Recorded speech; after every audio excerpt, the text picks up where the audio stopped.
Hey, welcome back to Life Talk English. If this is your first time here, hi, I'm really glad you're here. My name is Clara, and this is a show where we don't really study English, we just talk, like friends. So today, I'm going to speak slowly. I'm going to use simple words, and if you don't understand something the first time, that's okay. You can always listen again. There's no test at the end, there's no grade. There's just you and me and a cup of something warm if you have one.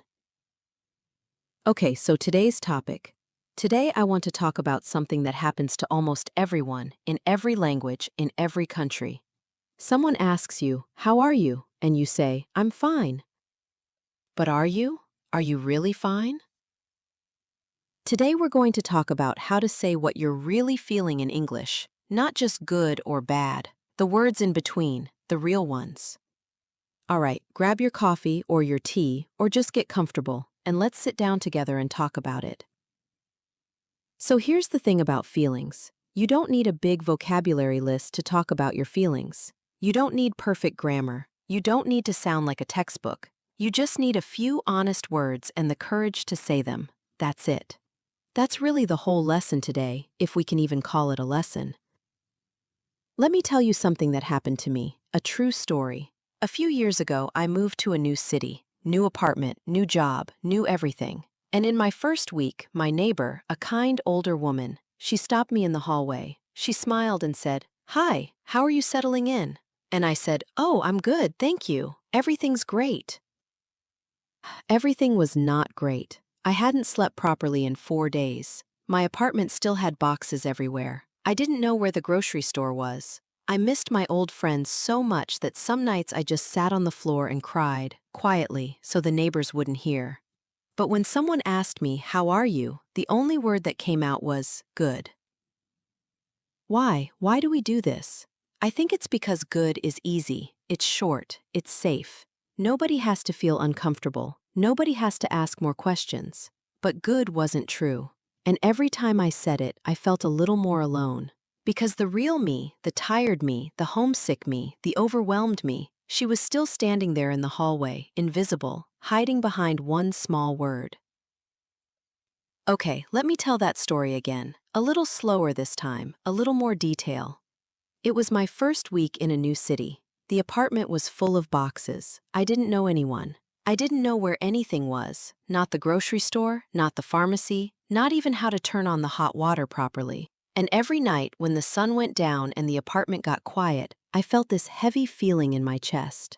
Not sadness exactly, more like loneliness mixed with tiredness, mixed with a little bit of fear. Like, did I make a mistake moving here? Then one morning, in the hallway, my neighbor smiled at me, a genuine, warm smile. She asked, "How are you settling in?" And I had a choice, a tiny 1-second choice. I could say good, easy, safe, over in 2 seconds. Or I could say something true, something small, but true. I chose good. And I regret it a little, actually. Because if I had said something real, even something very simple like, "It's been a bit hard, actually," maybe she would have said something kind back. Maybe she would have told me where the good grocery store was. Maybe we would have become real friends instead of just two people who smile at each other in a hallway. Now, pause the video for a second if you want. Think about a time when someone asked how you were and you said fine or good, but it wasn't really true. You don't have to tell anyone, just think about it for a moment. Okay, let's come back. So here's what I want to give you today, some real phrases, simple ones, words that are still easy to say even for a beginner, but a little more honest than just good or bad. Let's try some together.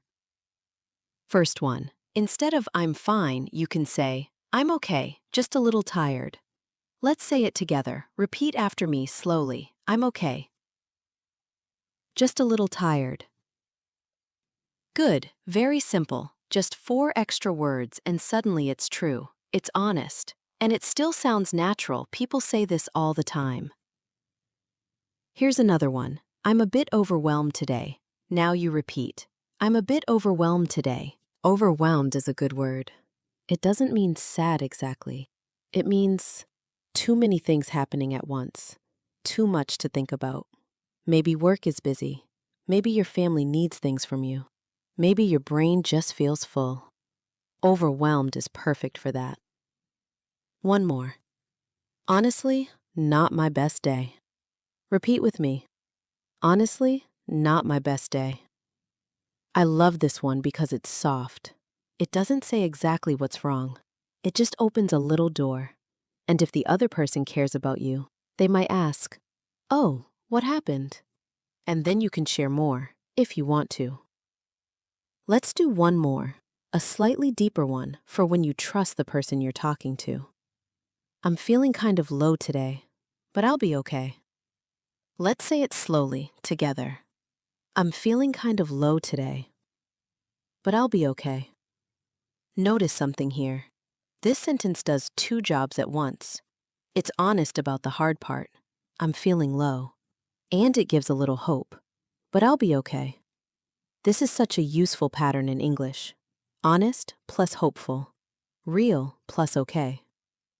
Let's try just one more because I think this one is important too, especially for anxious feelings. I'm a little anxious about tomorrow. Repeat. I'm a little anxious about tomorrow. Simple, true. And anxious is a word you'll hear a lot in English. For exams, interviews, doctor's appointments, first dates, anything with a little bit of fear attached to it.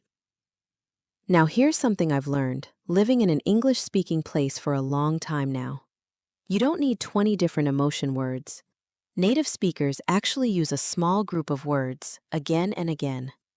Tired, overwhelmed, anxious, low, stressed, relieved, excited, grateful. That's really most of it. You already know some of these words. You just haven't practiced saying them about yourself, out loud, to another person. Here's my first honest thing I've noticed. Friends who talk about small feelings early, they usually don't build up one giant heavy feeling later. It's a bit like a kettle. If you let a little steam out regularly, it doesn't build up pressure and suddenly boil over. And then, something else I've noticed. The people around you almost always want to know the real answer. Almost nobody actually wants to hear, "Fine," from someone they care about. Fine kind of ends the conversation.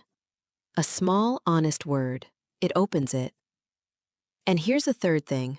Practicing this in a new language, in English, is actually a little bit easier than doing it in your first language. Because in English, you're not carrying all the old habits and old family patterns around these words yet. English can almost be a fresh space to practice being a little more honest, in a smaller, safer way. I want to give you one more tool before we finish. It's a really simple pattern, and once you have it, you can use it forever. The pattern is, I feel plus plus because plus reason. For example, I feel tired because I didn't sleep well. Or, I feel excited because I'm meeting a friend today. Or, I feel a little sad because I miss my family. Let's build one together.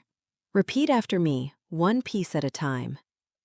I feel tired because I had a long day.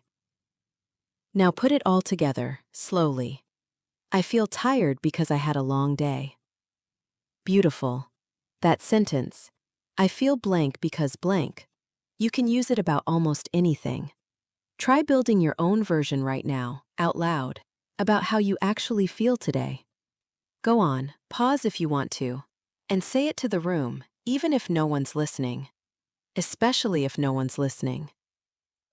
Okay, friend, let's start bringing this one home. So today, we talked about something simple, but honestly, something important. We talked about how fine isn't always true, and how it's okay to use a slightly more honest word instead. We told a true story about a hallway, and a neighbor, and a chance I didn't take. We practiced a few simple, real phrases together. A little tired, overwhelmed, not my best day, feeling kind of low, but I'll be okay, a little anxious. And we built a pattern you can use again and again.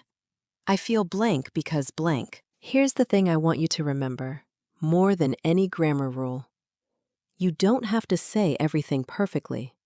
You don't have to find the exact right English word on your first try. Even if you just say, I'm okay, just tired, instead of, I'm fine, that's already something. That's already a small, brave, honest sentence. It's okay if it wasn't perfect. It's okay if you stumbled over a word, or used the wrong tense, or paused in the middle of a sentence. You showed up. You practiced. You said something true, in a language that isn't even your first one. That matters more than being perfect. I'm Clara, and this is Life Talk English. Before you go, here's a little idea. Come back to this episode in a month. Just this one. Press play again and notice. Are the phrases a little easier this time? Does I feel blank because blank come out a little more naturally? Tell me in the comments when you do. I'd really love to know how it feels the second time. Keep talking, keep feeling, keep showing up. Talk soon, friend.